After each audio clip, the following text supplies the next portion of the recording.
On est tous ici ce soir réunis pour fêter, entre guillemets, les 11 mois du départ de notre ami, notre mari, notre père, notre frère, le beau-frère,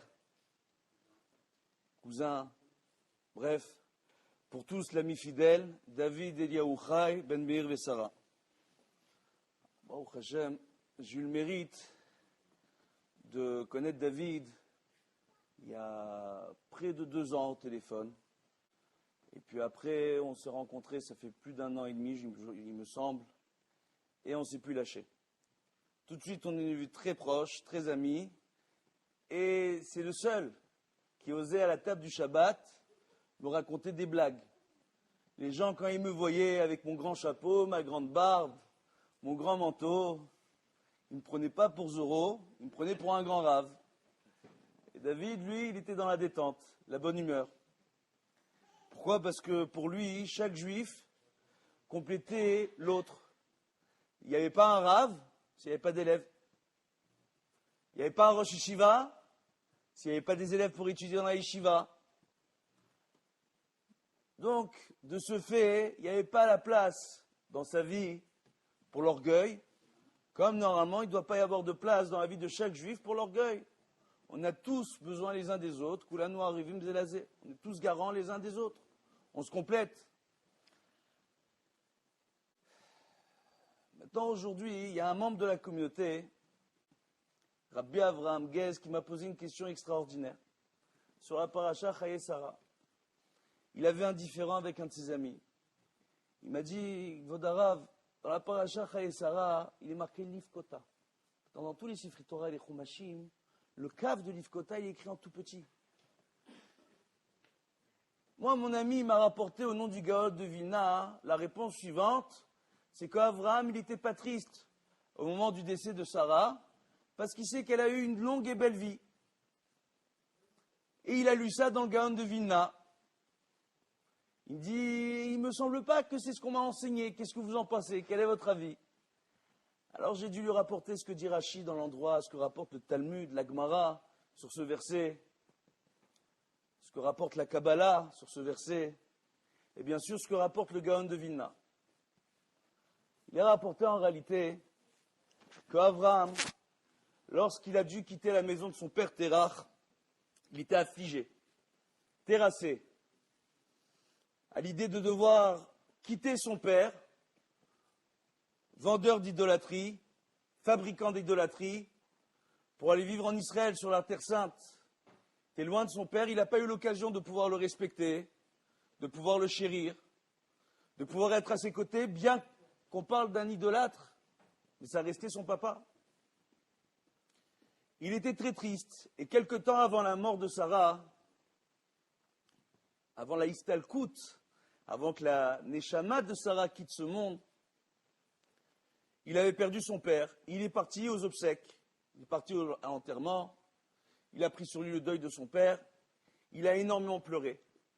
Pour quelle raison? Il s'est dit, comment j'ai pu faire teshuva à autant de monde et j'ai pas réussi à ramener mon propre père? Il a pleuré énormément. À un tel point que Chachamim nous ramène que parce qu'Avraham a trop pleuré à l'enterrement de son père, ça a ramené sur lui de mauvaises choses. On dit comment un tzaddik pareil? Dieu s'est dévoilé à lui. Il lui a donné l'occasion de changer la face du monde, de permettre au monde de connaître enfin le monothéisme. Il a eu une femme exceptionnelle, Sarah. Et lui, maintenant, il pleure comme ça pour son père. On dit que quand on pleure trop à des obsèques, ça peut, chas v'shalom, attirer de très mauvaises choses, de très mauvaises sanctions dans le ciel.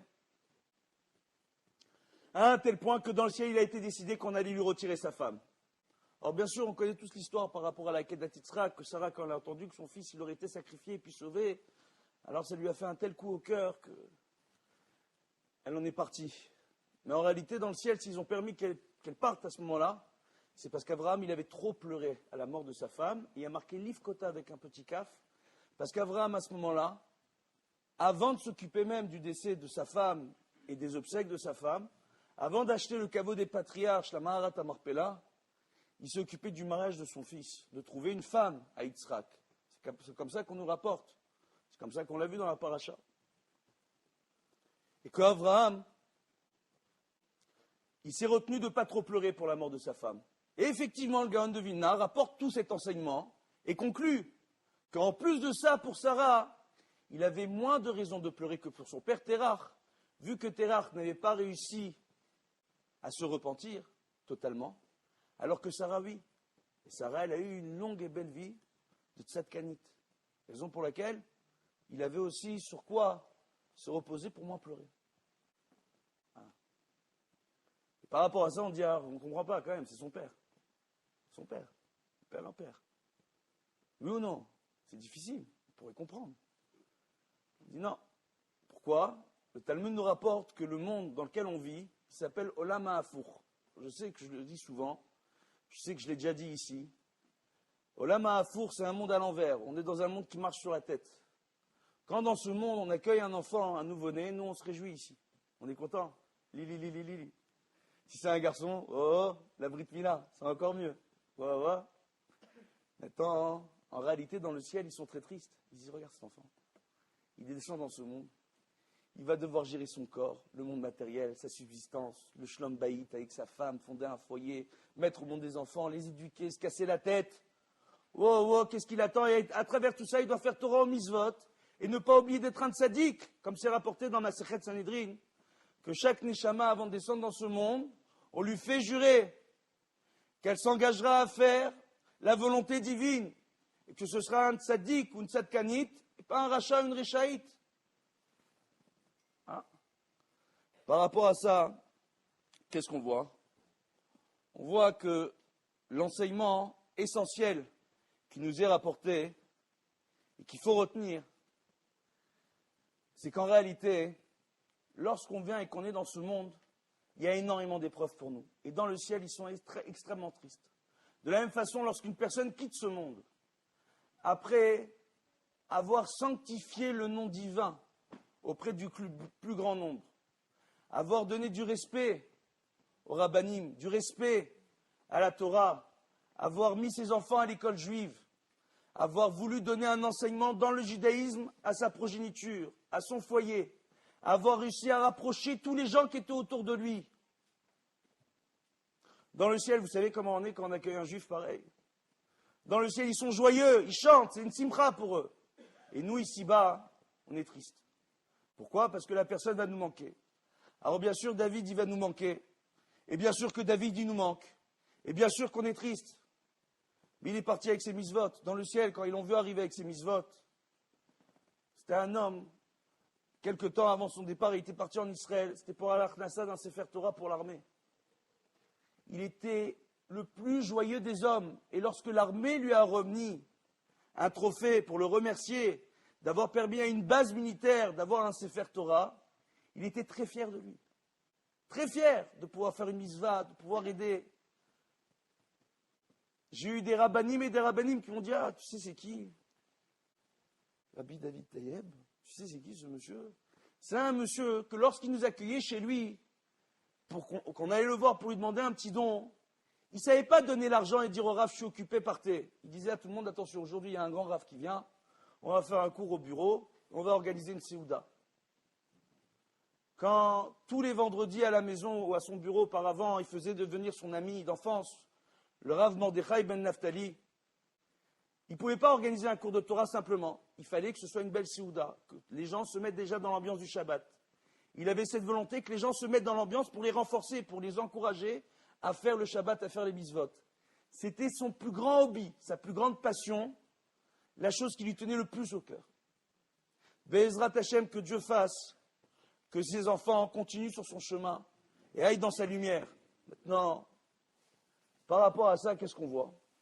On voit de ce fait, si on a la émouna, on a la croyance, on sait que dans ce monde, on est dans un monde à l'envers. Et là, en réalité, lorsque nous on vient et on s'afflige, lorsque quelqu'un part, il faut savoir que en haut, on se réjouit d'accueillir la personne avec ses mitzvot. Alors, maintenant, on est tous ensemble pour fêter les 11 mois. C'est quoi les 11 mois? Pourquoi 11 mois? Il a rapporté dans la Halacha et dans le Talmud, qu'une neshama, une âme, si elle a fauté, elle devra rester maximum 12 mois en enfer, dans le Gehinnom. Là-bas, la neshama, elle va être purifiée, elle va passer par tout un processus assez complexe pour purifier cette âme, pour qu'elle puisse être accueillie dans le Gan Eden. Au cas où une neshama est rentrée au Gehinnom, lorsqu'elle est accueillie en haut, on a pour coutume d'arrêter à la date du 11e mois, pendant un moment, les Kaddish, pour dire non, on célèbre les 11 mois, parce que Akadosh Baruch Hu, qui fasse que ce soir, la personne sorte du Gehinnom, si elle y a été, qu'elle ne soit pas jugée comme étant un rachat gamour, un mécréant, un impie total. C'est pour ça qu'on est tous là ce soir. Et on a coutume de le faire pour tout le monde. On a coutume de le faire même pour des très grands rabbanim, pour des gdolé ador. On le fait pour tout le monde. Parce qu'on ne sait pas dans le ciel comment on est jugé. On est jugé chacun par rapport à son niveau. Il y a des histoires et des histoires à raconter sur des rabbanim. Il y avait le Rosh Yeshiva de Ramleh, Zecher Tzadik Vekadosh Livracha, lorsqu'il est parti de ce monde. C'était un grand tzaddik qui a fait un très grand zikouya rabim. Il y a un de ses élèves qui est très connu, le Rav Amnon Yitzhak. Tout le monde le connaît aujourd'hui, le Rav Amnon Yitzhak. Et c'est très fort. Il parle qu'en hébreu. En France, tout le monde connaît ses cours. Ils ont été sous-titrés dans toutes les langues. Il a fait des balais tchouva et des balais tchouva et des balais tchouva. C'est un des élèves de ce Rosh Yeshiva. Un des élèves. Des élèves comme ça, ce Rosh Yeshiva, il en a des milliers. Quand il est parti, on dit « Oh, quel grand tzaddik! Oh, qu'est-ce qui peut lui arriver ?» Ce qui s'est passé, c'est que durant la période des Shiva, après son décès, il est venu en rêve à toute sa famille et tous les élèves qui ont étudié dans sa yeshiva. Et tous ont eu le même rêve. Il leur dit, oi, oi, oi, si vous saviez en haut dans le ciel comment on est jugé, quand on est rave, quand on est rosh yeshiva, la moindre petite misva, comment elle a été faite, on vous la décortique. Et la personne, elle est jugée comme ça dans le ciel. Elle est jugée dans le ciel. Il a dit, je vous en supplie, pour moi, faites des prières, faites teshuva. Tous les élèves ont eu le même rêve. Tous les élèves ont pris sur eux de faire teshuva, de se renforcer pour le Rosh Yeshiva. Et bien, au Hachem, il est revenu les voir en rêve en leur disant, par votre mérite, par vos prières, par vos ma'asim, on m'a laissé rentrer directement au Gan Eden sans passer par le Gehinnom. Un Rosh Yeshiva. De la même façon, il est rapporté par le Rav Yoshua Bessis qu'il y avait un juif en Tunisie chaque année qui ne savait pas lire et qui ne savait pas écrire en hébreu. Il ne savait pas faire la prière. Et là, chaque année à Kippour, il était avec tout le monde, du début jusqu'à la fin de la tfila, il ne bougeait pas de sa place alors qu'il ne savait pas prier, il ne savait pas lire. Il restait en silence, il attendait la Nehila. Et au moment de la Nehila, il faisait coucou coucou. Pourquoi? C'était un éleveur de poulets. La seule chose qu'il savait faire, c'était le cri du coq. La première année qu'il a fait, tous les gens dans la synagogue lui sont tombés dessus. T'es devenu fou? C'est la Nehila. C'est la prière la plus importante de l'année. Qu'est-ce qui t'arrive? Qu'est-ce que tu es en train de nous faire? Tu te fais le cocorico dans la synagogue? Ah, Yoshua Bessis, il les a tous arrêtés. Il a dit, je vous arrête tout de suite. Cet homme, il a mis une telle intention dans sa prière. Il ne sait pas prier, il reste dans le silence, il jeûne, il écoute la prière. Il aime, il apprécie la prière, il aime la Torah. Son cocorico à lui, il a fait passer toutes les prières du clan Israël dans le ciel. On a tous été pardonnés grâce à son petit cocorico à celui-là. C'est une histoire vraie, qui est rapportée dans les Shoutim de Tunisie et qui a été mixée à toutes les sauces. On va retrouver cette histoire dans tous les courants du judaïsme. Baruch Hashem, comme quoi la Torah est une. David, il aimait bien que je dise ça. Par rapport à ça, il faut voir une chose qui est extraordinaire. Cet homme, lorsqu'il est parti de ce monde, il est rapporté par le Rav Yoshua Bessis qu'il est venu en rêve à toute la communauté pour leur montrer que son amour de la Torah et son amour des prières et des rabbanim a fait que dans le ciel, il a été jugé comme étant un tzaddik gamour veshalem. On parle là d'un Rosh Yeshiva d'un côté, qui a eu des milliers d'élèves, qui ont fait faire teshuva aux gens, et de l'autre côté d'un éleveur de poules, qui ne savait pas étudier la Torah, qui ne savait pas lire, qui ne savait pas écrire. Mais son intention, son cœur, comment il était pur, a fait de lui un tzaddik, placé au-dessus des autres.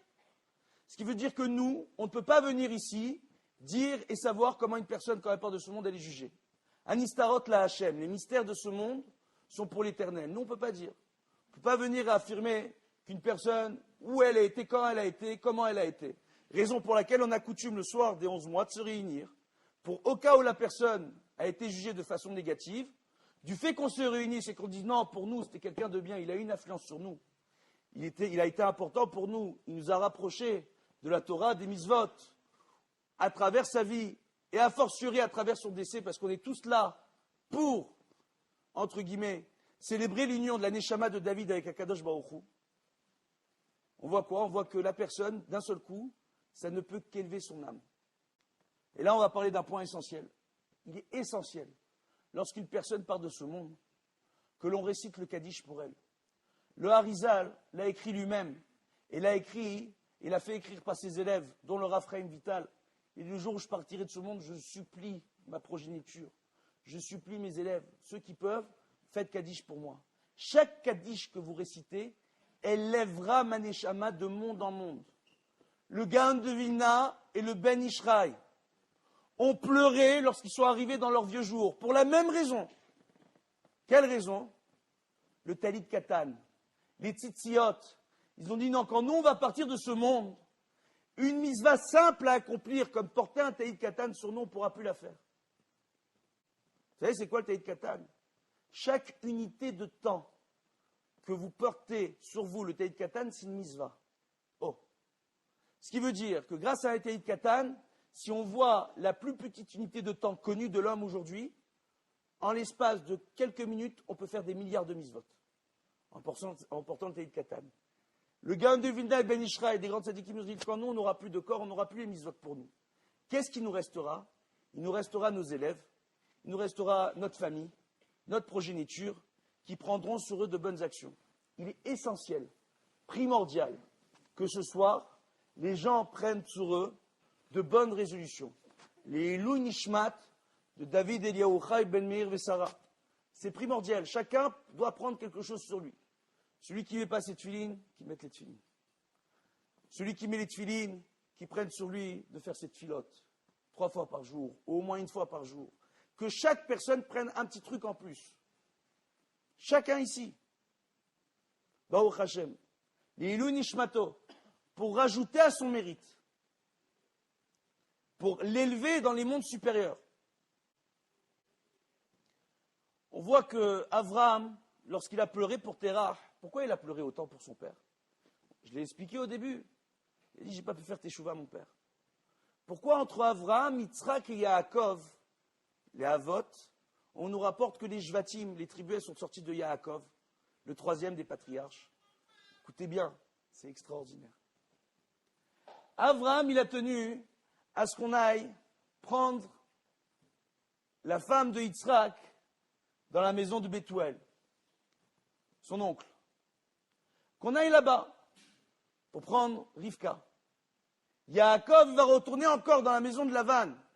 Le même Lavan qui va céder sa sœur Rivka à Eliezer en mariage pour Yitzhak. Yaakov va retourner dans cette maison pour épouser toutes les filles de Lavan. Les gens, ce qu'ils ne savent pas, c'est que Lavan, il avait 4 filles. Il n'avait que 4 filles. Il avait Léa et Rachel, qui étaient les filles de sa première femme. Il avait les filles de ses servantes, Bila et Zilpa. Que fait Yaakov?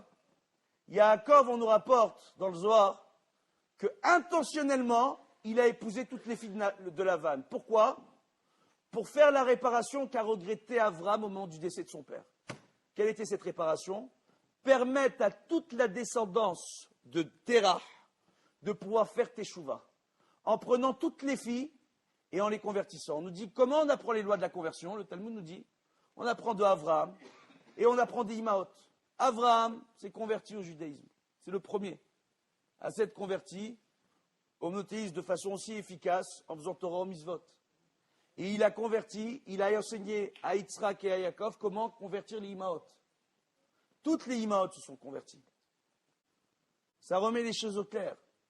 Quand aujourd'hui, dans la communauté, on voit des gens qui veulent se convertir et qu'on n'arrive pas à comprendre quel effort c'est. Combien c'est dur quand on se rappelle qu'à la source du clan Israël, il n'y a que des convertis.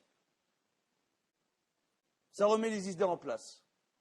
Par rapport à ça, il faut bien comprendre, c'est quoi le but du clan Israël dans l'humanité? Il est rapporté que le but du clan Israël dans l'humanité, c'est d'être un peuple de prêtres. On a chez nous les Kohanim, ce sont les prêtres du peuple juif, mais le peuple juif, c'est un peuple de prêtres pour les autres nations. Pour, à travers notre accomplissement de Torah et Mitzvot, être un exemple pour les autres nations et les inspirer pour qu'ils aient envie de faire les 7 lois de Noé. Je suis désolé, il y a une Ford blanche qui est stationnée juste à l'entrée du parking qui empêche le personnel de sortir. On voit par rapport à ça, on voit que les grandes tzadikim, pour eux c'était essentiel. Il y a un mouvement dont David était très proche, le mouvement Lubavitch. Il y a des gens qui posent la question, pourquoi le rabbi il habitait au 770? C'est un numéro particulier, tout le monde dit, ah, 770, quel numéro? Il y a beaucoup d'explications au 770. Mais une des explications, c'est 7 lois pour 70 nations. Le rabbi de Lubavitch Zatzal tenait énormément à ce que le peuple juif fasse teshuva pour ramener la Géoula et permettre aux nations de faire les 7 lois de Noé. Chaque personne ici, surtout dans une communauté comme l'Alliance, lorsqu'elle a l'occasion de pouvoir se renforcer, elle donnera aussi l'occasion aux non-juifs qui les fréquentent, dans le travail, dans la communauté, de se renforcer, de prendre sur elle les 7 lois de Noé.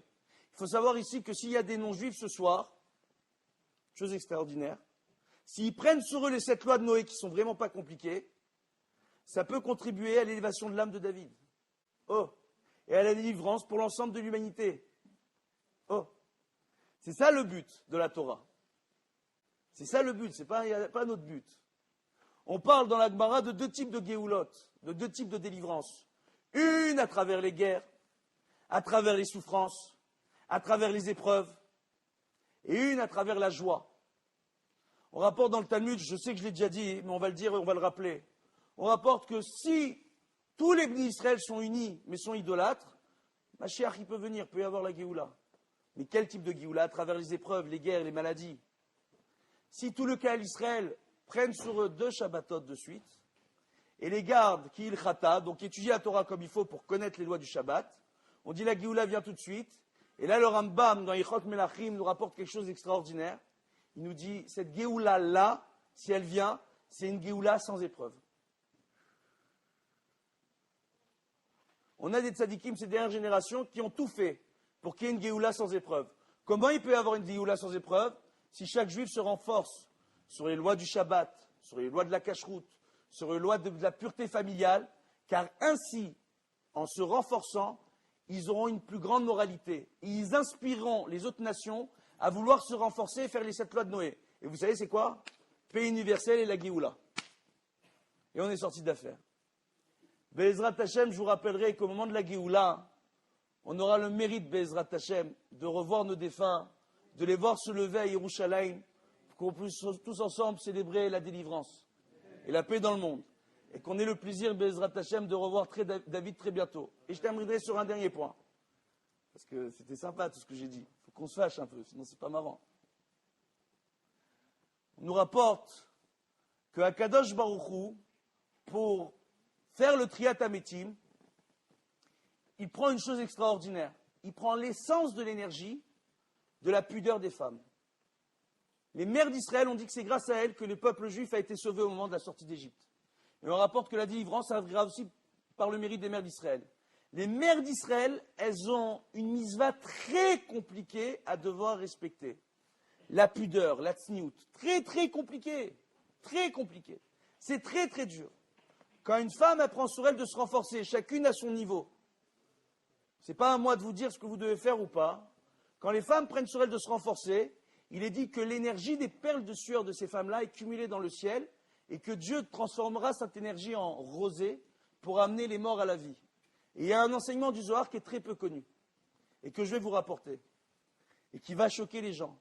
il est rapporté qu'au Triat Amitim, tout le monde le sait, seuls les plus justes pourront se relever. Dans un premier lieu, les plus grandes tzadikim se relèveront au Triat Amitim. Moshe Rabbeinu, David Ameler, Yosef et les autres. Après, au fur et à mesure, les gens se lèveront au Triat Amitim à travers les âges, car la Géoula devra durer durant 1000 ans, quand Mashiach va venir. À travers ces 1000 ans, les tzadikim vont se lever les uns après les autres, par ordre.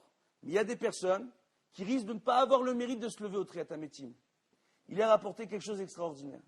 Il est rapporté que si les mères d'Israël, à travers les époques, prennent sur elle la tzniout, par le mérite de leur tzniout, Akadosh Baruch Hu pourra venir pardonner à ceux qui n'auront pas le mérite de se lever au Triat Amitim, et par ce mérite-là, ils pourront tous se relever au Triat Amitim. Oh, la pudeur.